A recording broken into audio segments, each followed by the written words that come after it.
Creativity is probably one of the most valued skills in a business or an employee, but it's one of the least invested in topics in an employee. I want you to take a moment and think about how many times creativity is complimented in an employee versus how many times that employee actually gets trained to be more creative. And the reason for that is very simple. It's because managers don't believe that creativity can be learned. They think you need to be born with it. And that's a wrong belief. So, what I've decided to do is I'll take the top 7 questions that I always get on this topic, and as a fantasy author and a creativity expert, I'm going to give you my answers on them. Question 1. Hi Kyle, is creativity an essential skill? I want you to ask yourself this question. How does a small business compete with a global conglomerate? How do small service businesses compete with businesses who are much bigger, better, have more experience, and they can offer the same service at a lower rate? The answer is to create better and more unique products. But Kyle, how do we do that? The answer is simple. Work at it. You need to work at your idea. In my creativity workshop, what I do is I work at your idea. I go through a 10-step process to make sure that your idea is the best and most marketable version of itself. And the only way that you can get that idea to that place is through working at it. Every idea you have is not the final version of itself. It can get better, but you need to learn how. Question 2. Hey Kyle, how do I help my senior managers be more creative?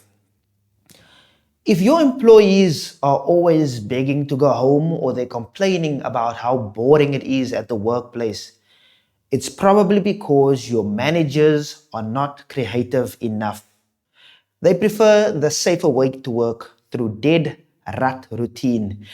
And if that's your managers, then I can guarantee you that within a few years, your business will also be in a dead rut routine.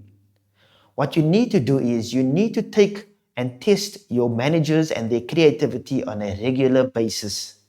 Find out, do they entertain new ideas? Are they willing to try new things?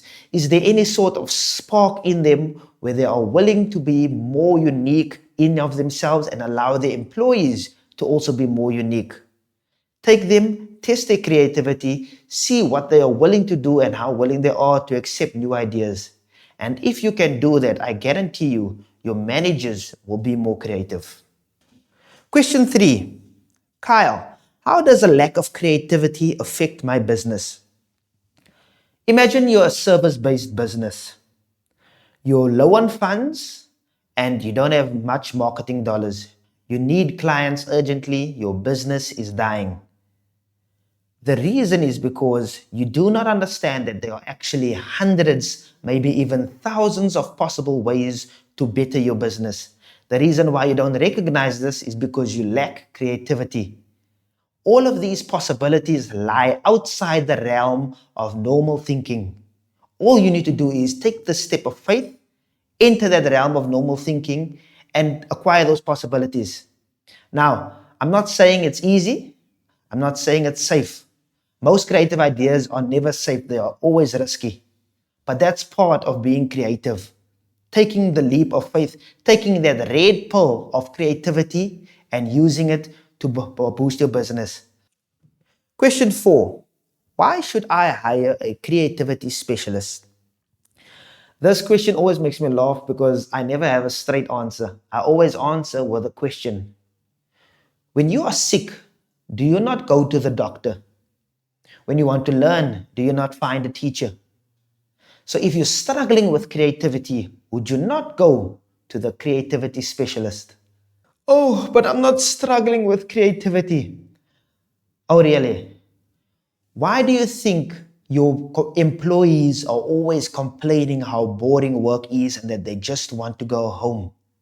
What's the last new great idea that you've implemented in your business?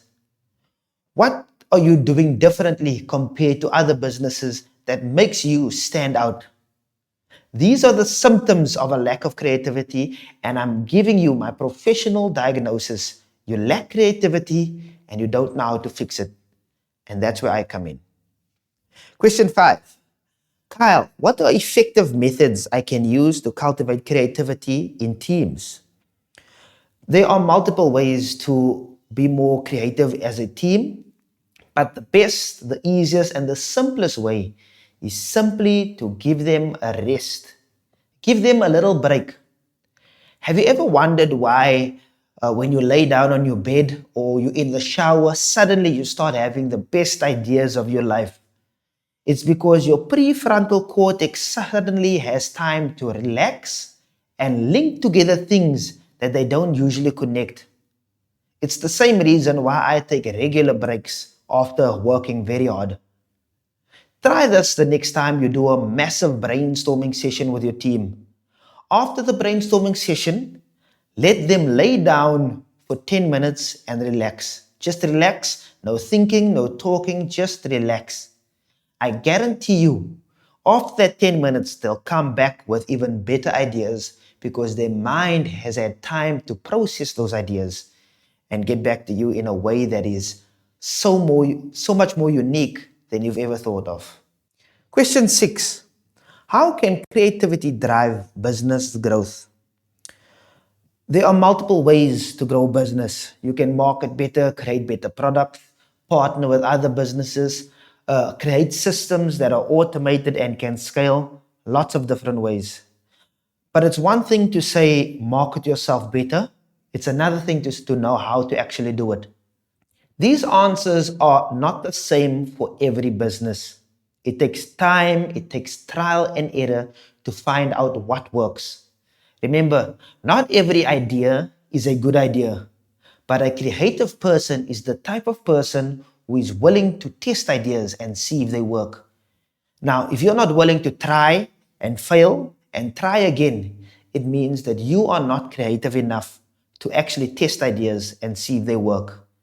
So, if you want to be more creative in your business and make sure your business grows, you need to be willing to test new ideas. Question 7. Kyle, what are common misconceptions about creativity? The biggest misconception about creativity is that you have to be born with it. That is a lie. You do not have to be born with it. Creativity, like every other skill, can be learned.